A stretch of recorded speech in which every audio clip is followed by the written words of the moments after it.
Baik. Assalamualaikum warahmatullahi wabarakatuh. Alhamdulillah kita bertemu kembali di mata kuliah Teknik Fermentasi, program studi bioteknologi Fakultas Sains dan Teknologi Universitas Muhammadiyah Bandung. Ya, kemarin kita sudah mempelajari tentang faktor-faktor fermentasi, di antaranya harus adanya aerasi, agitasi, ya, sterilisasi. Nah, lalu sekarang kita mempelajari faktor selanjutnya, yaitu media fermentasi. Ya, media fermentasi ini faktor yang sangat penting dalam fermentasi. Seperti apa kita bahas kemudian.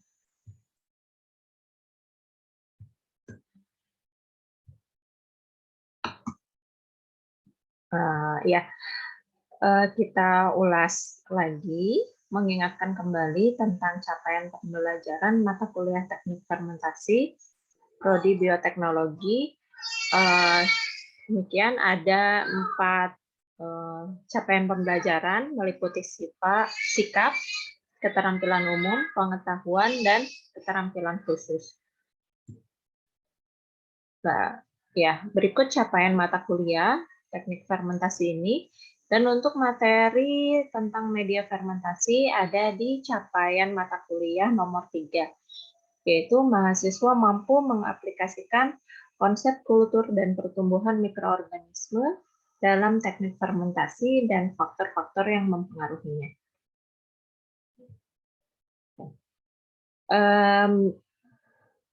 Kita langsung masuk ke pembahasan pokok. Ya, mengapa fermentasi memerlukan media? Ya, jika kita tahu, ini rekan-rekan pasti sudah tahu media itu apa, karena sudah menjalani praktikum mikrobiologi ya.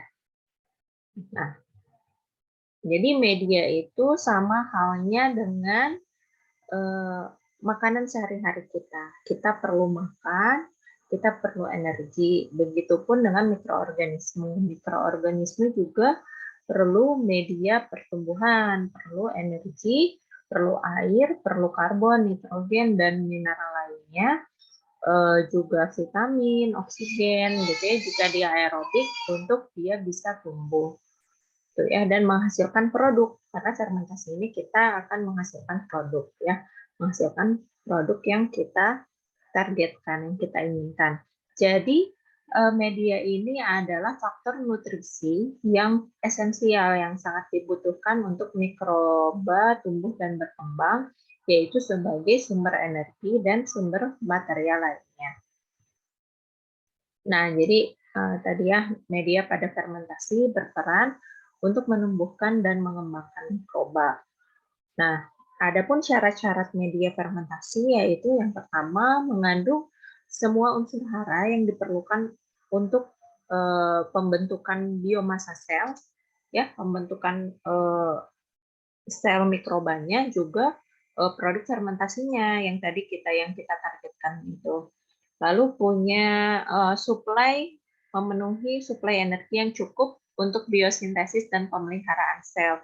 Jadi tidak hanya sekedar mikroba itu bisa tumbuh, tapi juga bisa sel itu terpelihara sustain sampai dia menghasilkan produk yang kita targetkan. Lalu mempunyai tekanan osmosis, tegangan permukaan, dan pH yang sesuai, itu berkaitan dengan lingkungan mikrobanya tersebut, ya, medianya harus mendukung terhadap faktor-faktor tersebut sehingga bisa tumbuh dan berkembang dengan baik. Dan terakhir adalah pastinya harus steril, sehingga yang tumbuh dan berkembang hanya mikroba yang kita harapkan saja. Nah, faktor nutrisi yang penting bagi mikroba itu ada 2 pada umumnya, yaitu sumber energi dan sumber material. Ya, di sini untuk sintesis materi seluler dan produk. Ya, nah ini kita mengulas kembali. Adapun jenis-jenis media, ini 3 pembagian ya berdasarkan bentuknya. berdasarkan susunannya, berdasarkan sifatnya, berdasarkan bentuknya. Tentu teman-teman sudah paham, ada media padat, media cair, ada juga yang semi padat. Berdasarkan susunannya, jadi media yang kita gunakan itu terbuat dari apa? Media alami, media sintetik, atau semi sintetik. Jadi kalau sintetik itu buatan laboratorium ya, secara kimiawi. Kalau alami ya dari bahan-bahan alam. Kalau semi sintetik berarti campuran dari keduanya. Nah, berdasarkan sifatnya, ini teman-teman akan lebih memahami pada saat praktikum. Kemarin sudah di praktikum mikrobiologi, nanti ke depan di praktikum teknik fermentasi juga kan kita lebih pahami ya jenis-jenis media berdasarkan sifat atau tujuannya. Jadi ada media untuk kultivasi, ya menanam mikroba, ada untuk menyimpan, itu kan berbeda. Untuk enrichment atau pengayaan, media untuk selektif, diferensial, determinasi fungsi fisiologis, dan media penguji. Jadi jika kita punya tujuan khusus terhadap mikroba yang akan kita gunakan, tentunya medianya juga berbeda. Nah, ini untuk bekal kita nanti teman-teman akan praktikum. Coba ini tugas ya, tugas mandiri. Teman-teman buat definisi dari media-media ketujuh media tersebut ya yang berdasarkan sifat atau tujuannya juga contohnya. Ya, bisa dikerjakan dan nanti pekan depan kita diskusikan. Nah, prinsip formulasi media, jadi media ini harus diformulasikan sehingga memenuhi kebutuhan spesifik ya untuk mikroba. Yang harus diperhatikan adalah komposisinya harus sesuai, juga pembuatannya harus benar. Ya, lalu kondisi fisik atau lingkungan untuk pertumbuhannya juga harus mendukung.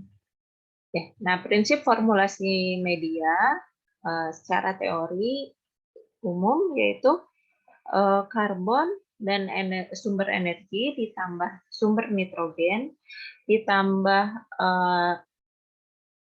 materi lainnya. Nah, ini akan menghasilkan biomasa sel, produk, juga hasil samping yaitu CO2, H2O, dan panas. Ya. Nah, ini adalah stoikiometri dari pembentukan biomasa sel dan produk. Ya, jadi ada input pasti ada output dan itu harus seimbang gitu ya. Nah, prinsip formulasi media mikroorganisme ini didasarkan pada apa? Yaitu pastinya pada metabolisme sel mikroba. Ya, kita sudah ketahui bersama metabolisme itu ada katabolisme, ada anabolisme gitu ya. Dimana katabolisme itu apa? Jadi perombakan ya sumber energi menjadi produk metabolit. Nah, ini kan produk metabolit ini nanti yang akan kita panen, yang akan kita targetkan gitu ya. Apakah kita nanti akan mentargetkan enzim atau antibiotik atau apa gitu ya. Nah, ini kan jadi ketika kita ingin menghasilkan produk metabolit, pastinya kita harus menyediakan sumber energi ya. Nah, nanti sumber energi itu akan digunakan untuk apa oleh sel, yaitu untuk pembentukan ATP gitu ya, atau untuk proses anabolisme, untuk pembentukan atau biosintesis yang diperlukan, apakah itu biopolimer seperti protein ya, lemak, juga biosintesis intermediat ya misalnya asam amino dan nutrisi lainnya. Nah, formulasi media itu yang pertama adalah komposisi elemental mikroba. Jadi ini sudah ada suatu ketetapan, pastinya ini berdasarkan penelitian gitu ya, bahwa setiap mikroorganisme ini membutuhkan komposisi elemental yang berbeda-beda. Seperti halnya di sini bakteri, ragi, dan jamur itu memiliki komposisi elemental yang spesifik, ya. Nah, di sini yang komposisi utamanya adalah semuanya sama ya, yaitu karbon dan nitrogen. Nah, oleh karena itu, kenapa dalam formulasi mikroba itu ada perbandingan C per N ya. C per N itu adalah untuk karbon dan nitrogen. Perbandingan untuk karbon dan nitrogen. Seperti itu. Nah, secara garis besar, seperti ini, perbandingan komposisi antara bakteri, ragi, dan jamur. Lalu juga komposisinya ada apa saja, berdasarkan di sini elemen persen berat kering ya, elemen komposisi elemennya berdasarkan berat keringnya, yaitu ada karbon, hidrogen, nitrogen, juga mineral lainnya dari fosfor, sulfur, kalsium, dan sebagainya. Juga nanti ada jumlah kecil atau trace elemen ya, seperti zat besi, ya, zat besi, seng, tembaga, dan lain sebagainya. Nah, setiap elemen yang ada pada media pertumbuhan, ada yang ada pada media, itu memiliki fungsi fisiologis masing-masing. Jadi, kita tidak bisa meniadakan satu komposisi, karena kalau jika tidak ya nanti fisiologis mikroba kita akan terganggu fungsi fisiologisnya. Jika fungsi fisiologisnya terganggu, maka ya besar kemungkinan produk kita tidak akan terbentuk dengan baik, atau misalnya ya tidak sempurna seperti itu, atau bahkan produknya tidak bisa dihasilkan seperti itu ya. Seperti ini fungsi fisiologis setiap elemen. Contoh karbon untuk membentuk, ini yang paling penting ya, untuk konstituen untuk material sel ya. Jadi untuk pembentukan sel itu perlu karbon, juga nitrogen. Kenapa? Juga sangat penting karena pembentuk protein, asam nukleat, juga koenzim. Ya, nah yang lain-lainnya ini tidak kalah penting. Trace elemen, magnesium, fosfor, klor, kalium, kalsium, seng, ya, molibden dan sebagainya. Ini banyak berperan sebagai kofaktor dan koenzim. Ya, teman-teman sudah belajar di biokimia apa itu pentingnya kofaktor dan koenzim bagi metabolisme. Ya. Nah, kemudian formulasi media, ya, ada kebutuhan biokimia, harus memenuhi kebutuhan biokimia spesifik. Apa itu? Maksudnya adalah jadi nutrien spesifik yang tidak dapat disintesis oleh sel itu harus ada pada media kita ya, media mikroba kita, apakah itu asam amino, vitamin, dan nukleotida. Tuh. Lalu harus memenuhi stoikiometri pertumbuhan seperti yang tadi dijelaskan teori umumnya. Nah, di sini harus memenuhi stoikiometri tersebut gitu. Jadi di sini karbon ya, setiap unsur yaitu karbon, hidrogen, oksigen, juga oksigen, nitrogen. Nah, itu akan menghasilkan produk biomasa sel gitu ya. Juga CO2 dan H2O sebagai hasil samping. Nah, jadi sudah paham ABCD itu adalah mol komponen gitu ya, besarannya komponen ya. Jadi lalu CHO ini sumber energi, sumber karbon, CHON ini biomasa yang dihasilkan. Ya, jadi ini ada suatu biosintesis ya, pembentukan biomasa sel. Nah, dari stoikiometri pertumbuhan itu kita bisa menghitung koefisien produksi sel atau dilambangkan dengan simbol Y besar. Jadi koefisien produksi sel yaitu perbandingan jumlah sel kering yang diproduksi berbanding jumlah substrat karbon yang digunakan. Ya, jadi ini dulu ya, jumlah biomasa sel kering ya dibagi jumlah substrat karbon yang digunakan atau ini ya CHO, itu kita akan memperoleh koefisien produksi sel. Nah, koefisien produksi sel ini tujuannya adalah untuk menentukan kebutuhan karbon dalam medium.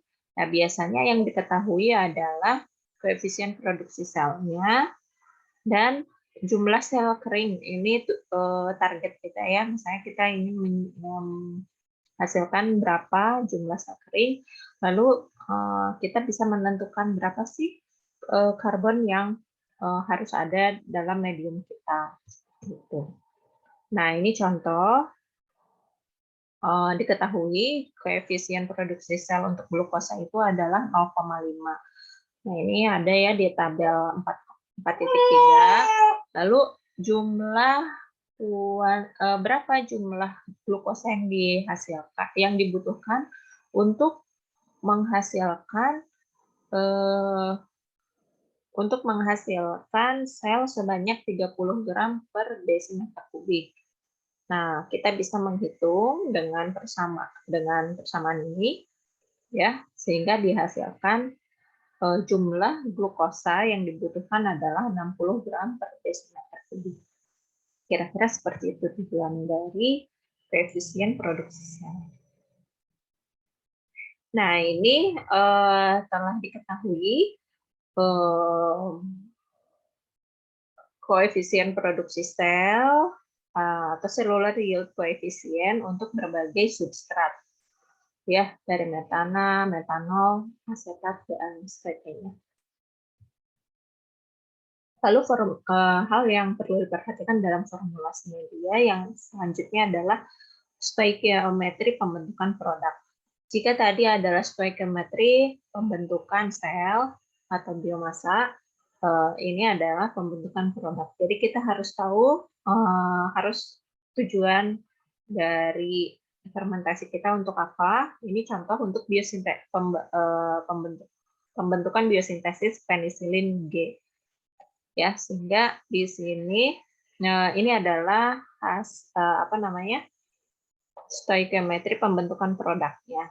Sumber karbonnya, sumber nitrogennya, oksigennya, juga dia memerlukan H2SO4, juga material sumber karbonnya ada 2 ya. Ini dan yang ini. Nah, lalu ini dihasilkan, ini adalah, mohon maaf ini ketinggalan C-nya ya. C16, maksudnya C16H18O4N2S ini adalah penisilin G, CO2, dan 9H2O. Nah, sehingga kita bisa menentukan, nah di sini diketahui hasil teoritisnya diperoleh 1,1 gram penisilin G per gram glukosa. Nah, sehingga maksimum konversi yield penisilin, jadi hasil konversi penisilin yang maksimum itu adalah 0,053 gram per gram glukosa. Maksudnya, jadi setiap gram glukosa itu akan menghasilkan 0,053 gram penisilin G.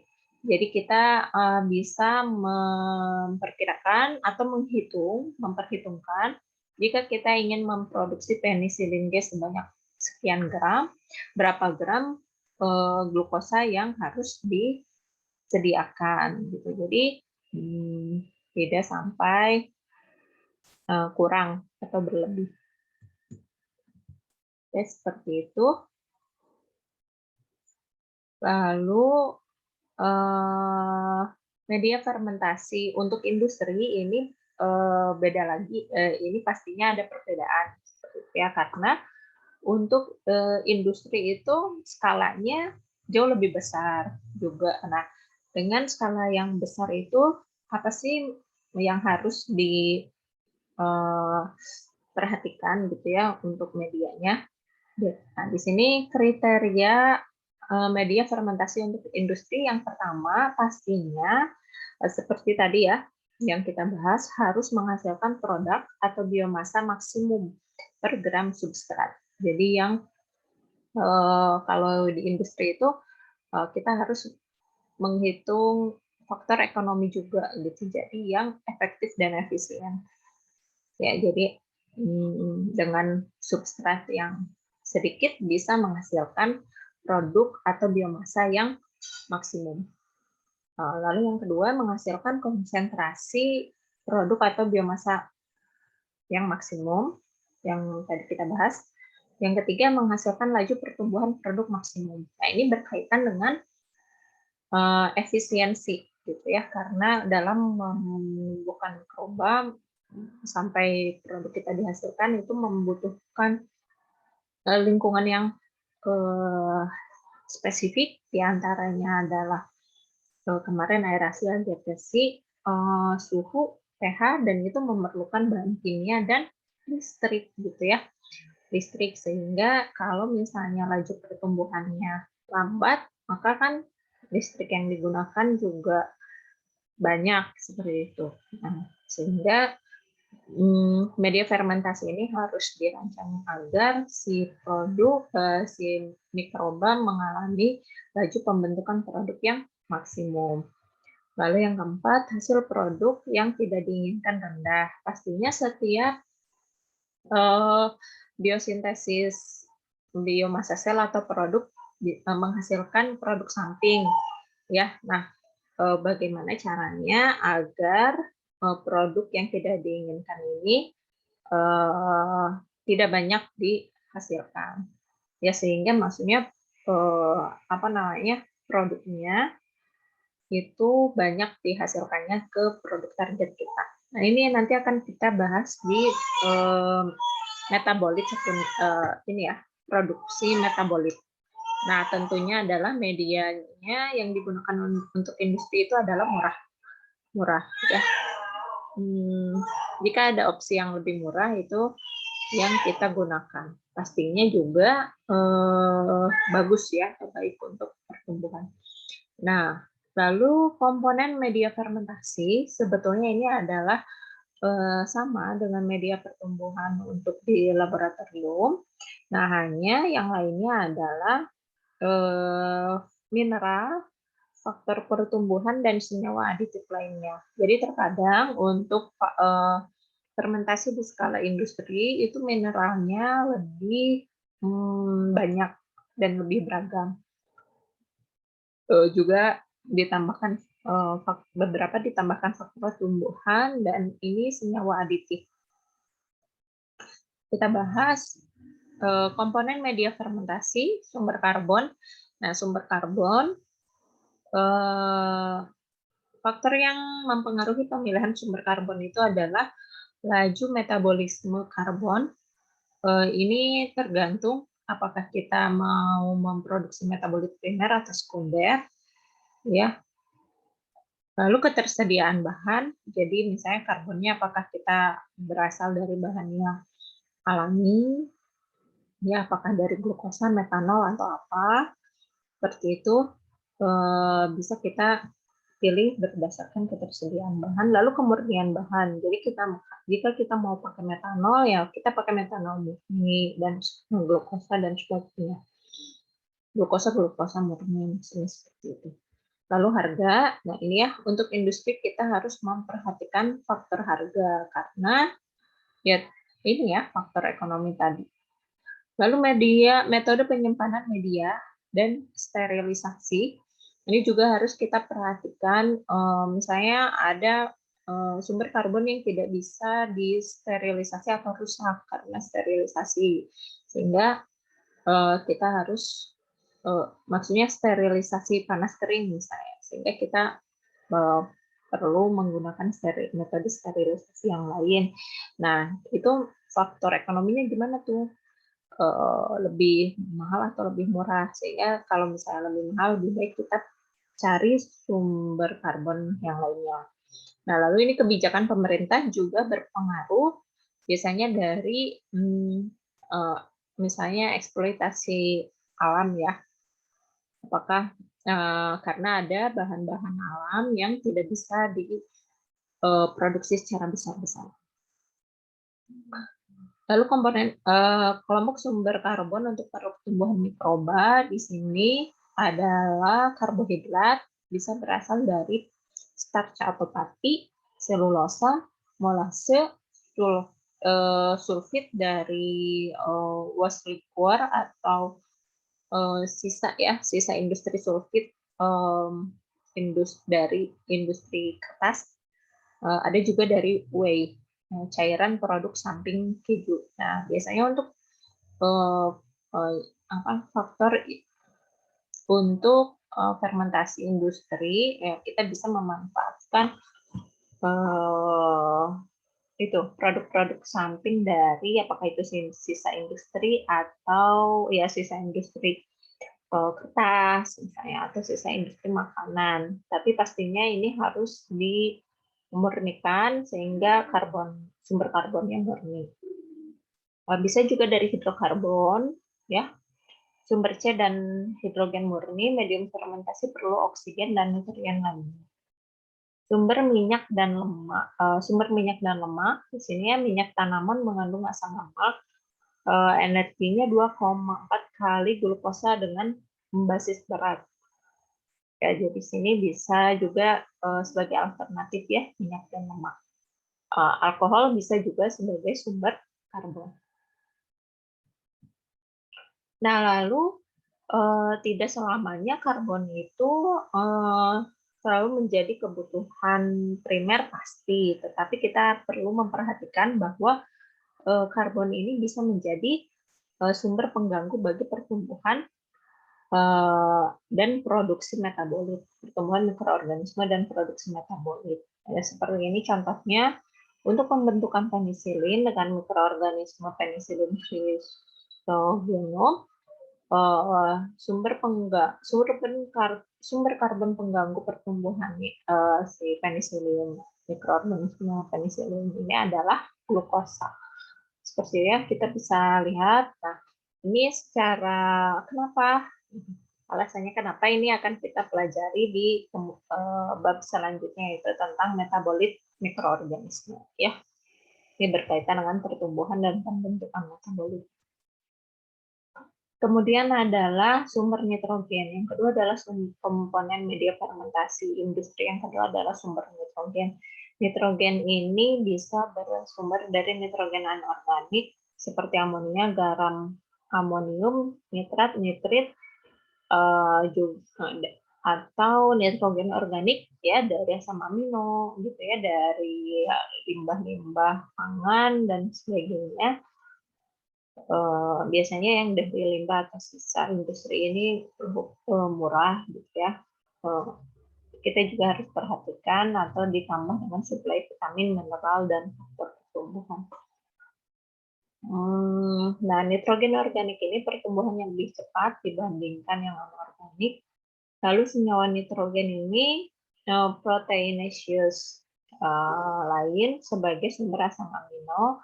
Nah, senyawa nitrogen yang proteinaceous selain sumber asam amino yaitu corn starch liquor, soya milk, peanut milk, cottonseed milk, yeast extract. Jadi ini sumber-sumber senyawa nitrogen selain dari ya kaldu-kaldu gitu ya, bisa dari jagung, dari kedelai, dari yeast extract ya, dan sebagainya. Nah, ini contoh sumber nitrogen pada produksi metabolit untuk untuk produksi penisilin. Sumber nitrogen utamanya adalah corn starch liquor. Teman-teman bisa simak sendiri. Jadi setiap produk, misalnya kita mau memproduksi metabolit standar apa, sumber nitrogen utamanya juga spesifik. Komponen media fermentasi industri yang selanjutnya adalah ini faktor-faktor yang mempengaruhi pemilihan sumber nitrogen. kita harus memperhatikan kehadiran nitrat redukase. Jadi yang menjadi memproses nitrat menjadi amonium. Nah, ini kan dihambat oleh NH3 ya. Nah, NH3 atau amonium ini amonium berlebih sebagai sumber nitrogen. Lalu yang kedua adalah campuran sumber nitrogen, komponen nitrogen mempengaruhi pengaturan metabolisme. Nah, di sini ada preferensi penggunaan sumber nitrogen. Yang ketiga, sumber nitrogen mempengaruhi pola fermentasi. Ya, sehingga kita ya tadi gitu ya, setiap produk fermentasi sumber nitrogennya spesifik atau berbeda-beda. Nah, lalu ketersediaan sumber nitrogen seperti yang tadi mirip dengan sumber karbon dan kemampuan mikroorganisme menggunakan sumber nitrogen tersebut. Lalu yang ketiga adalah faktor pertumbuhan. Ya. Nah, beberapa mikroba tidak dapat mensintesis seluruh komponen sel. Ya, perlu prazat atau yang disebut dengan faktor pertumbuhan. Nah, faktor pertumbuhan ini bisa berupa vitamin, yang paling umumnya asam amino spesifik, asam lemak, juga sterol. Nah, industri fermentasi di sini keseimbangan vitamin. Dalam industri fermentasi di sini, keseimbangan vitamin ini diperoleh dengan mengkombinasikan beberapa material kompleks. Jadi material kompleksnya tidak hanya satu, tapi beberapa. Nah, seperti halnya kita dalam mengkonsumsi makanan gitu ya, kita perlu beragam, meskipun sedikit, tapi beragam itu lebih baik.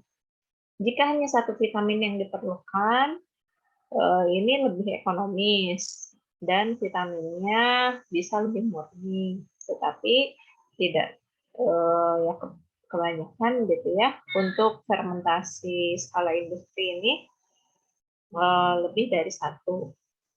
Nah, ini contohnya kalsium pantotenat. Ini medium untuk memproduksi vinegar asam cuka. Yang juga ini vitamin ya, biotin dan tiamin ini untuk memproduksi asam glutamat.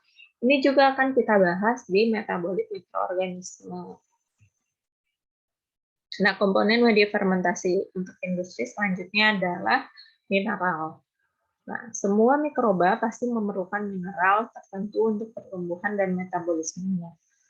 Nah, komponen mineral esensial dalam media yaitu magnesium, fosfor, kalium, sulfur, kalsium, dan klor. Mineral-mineral esensial ini harus terdapat dalam jumlah tertentu. Adapun mineral lain seperti kobalt, tembaga, besi, mangan, molibdat, dan seng ini umumnya terdapat sebagai impurities atau jumlahnya sangat sedikit dalam komponen medium utama ya. Jadi ya sebagai limbah lah ya, pengotor gitu, pengotor dalam sumber karbon dan nitrogen.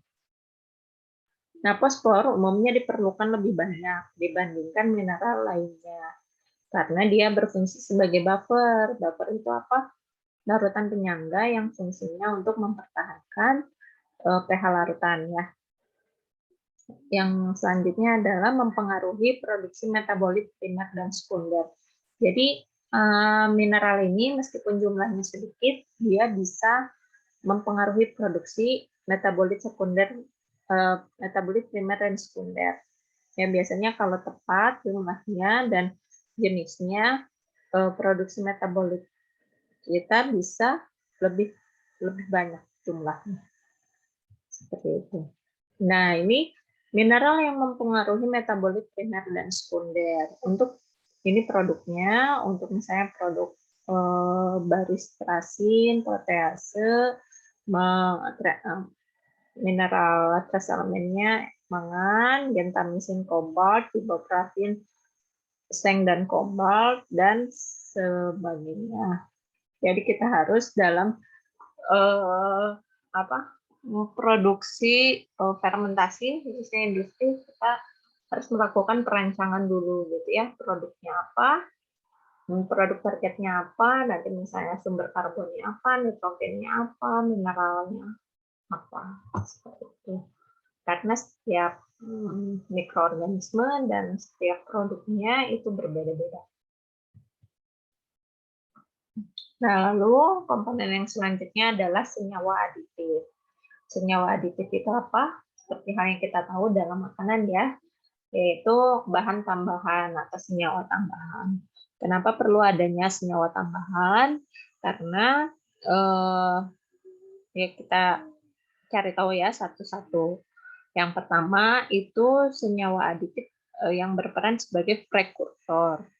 Prekursor yang digunakan dalam fermentasi ini juga beragam.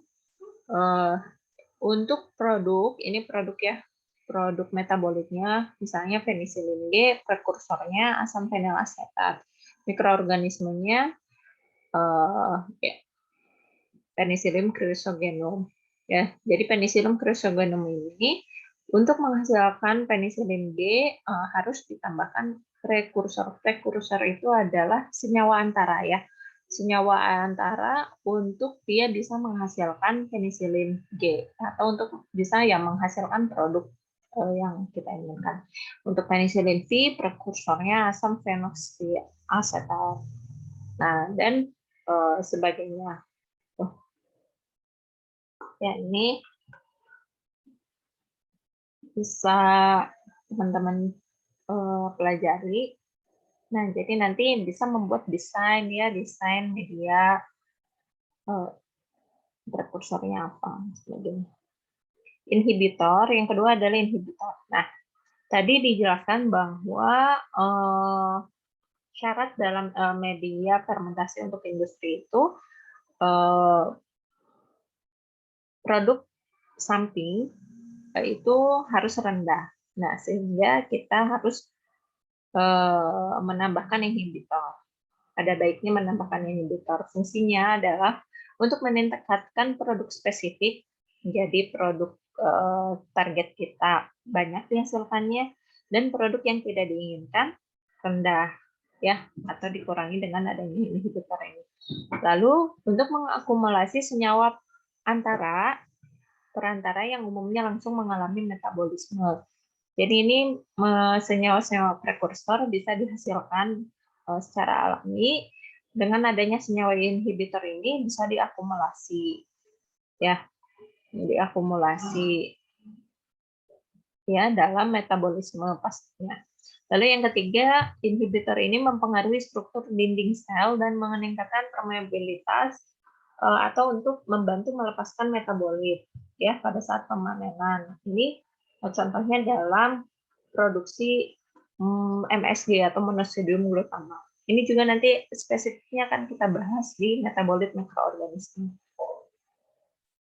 Jadi tidak hanya meningkatkan produk, tapi juga bagaimana bisa mempermudah si produk itu dilepaskan keluar sel, sehingga lebih mudah dipanen. Ya, contoh ini untuk memproduksi gliserol, inhibitornya natrium disulfid. Ya, apa efek utamanya? Represi. Represi itu apa? Penekanan ya. Menekan produksi asetaldehid. Asetaldehid ini kan produk yang tidak diinginkan. Ya, mikrobanya apa? Saccharomyces cerevisiae. Ini teman-teman bisa baca juga contoh yang lainnya. Lalu senyawa aditif lainnya adalah inducer. Nah, inducer ini ya sebagaimana ininya adalah inducer, induksi. Jadi senyawa untuk menginduksi ya. Ini umumnya ditambahkan untuk produk enzim dan untuk industri yang bersifat induktif. Jadi yang bisa dia produk itu dihasilkan jika diinduksi gitu. Diinduksi itu apa? Kayak dirangsang gitu ya, dipaksa gitu untuk menghasilkan produk. Umumnya inducer ini berupa substrat atau substrat analog, bisa juga prekursor atau senyawa antara, dan bisa juga produk. Nah, misalnya untuk memproduksi alfa amilase, inducernya adalah pati dan maltosa. Pati atau maltosa tergantung jenis mikrobanya. Nah, pati ini kan substrat ya, substrat bagi alfa amilase. Nah, jadi maksud di sini mekanismenya adalah ketika kita menambahkan pati, nanti si alfa amilasenya diproduksi gitu karena ada yang merangsang, yaitu si pati itu. Alfa amilase pada Aspergillus spesies Aspergillus akan dihasilkan seperti itu. Nah, ini contoh-contoh inducer lainnya pastinya adalah berbeda ya. Nah, ini juga sama ya, protease, inducernya protein. Protein di sini bertindak sebagai substrat bagi protease. Senyawa aditif lainnya selanjutnya adalah antifoam. Antifoam ini apa? Anti buih atau anti busa. Penyebab antifoam ini adalah komponen medium, khususnya protein, penyebab foam ya, penyebab adanya busa pada industri. Kita tahu kan kalau misalnya fermentasi di skala industri itu skalanya besar. Nah, dalam fermentasi kemarin kita pelajari perlu adanya aerasi dan agitasi. Nah, hal tersebut pastinya menimbulkan buih atau busa. Nah, adanya buih ini bisa mengganggu pertumbuhan mikroorganisme dan produksi, ya. Nah, sehingga perlu ditambahkan antifoam. Ya, busa atau foam ini biasanya berasal dari protein dan aktivitas mikrobanya pastinya. Nah, foam ini bisa memisahkan sel dari medium sehingga menyebabkan autolisis dan pelepasan protein sel, sehingga si foam ini stabil gitu ya di dalam media kita. Nah, foam ini menimbulkan permasalahan, yaitu mereduksi volume kerja. Jadi misalnya seharusnya volume kerja kita 300 liter misalnya, karena ternyata dari 300 liter itu 100 liternya adalah foam atau busa. Jadi tidak efisien kan. Nah, lalu juga oksigen berkurang ya. Makanya bertambah volume, harusnya si volume sisanya itu buat oksigen kita, tapi ada ruang untuk si itu ya, foam itu. Deposisi sel di bagian atas. Jadi harusnya sel itu kan menyebar ke seluruh permukaan media. Dengan adanya foam ini, sel yang harusnya ada di atas itu ya jadi terhalang atau tertutup oleh si foam itu. Nah, ada 5 pola pembentukan foam pada fermentasi. Ada yang pertama itu selama fermentasi karena medium. Jadi awalnya dari medium, lalu dari aktivitas setelah mikrobanya bertambah banyak, foam itu dihasilkan dari si aktivitas mikroba itu. Lalu pembentukan foam hanya pada awal fermentasi. Ini kalau pada awal saja, ini biasanya karena faktor medium. Foam sedikit di awal fermentasi, selanjutnya meningkat. Biasanya ini adalah efek utamanya karena aktivitas mikroba. Jika foam awal sangat rendah, selanjutnya meningkat, ini faktornya hanya pada aktivitas mikroba.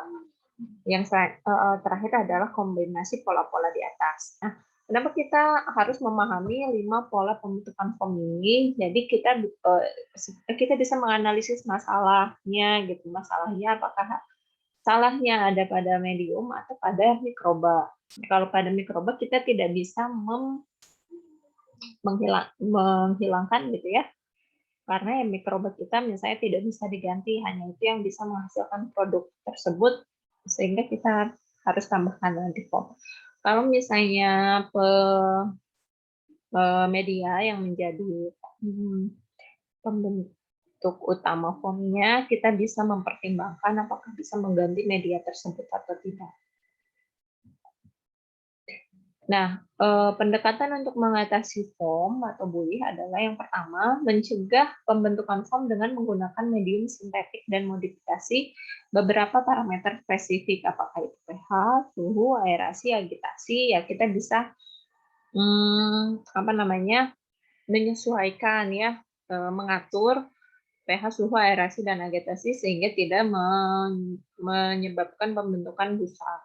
Nah, asumsi foam karena pembentukan medium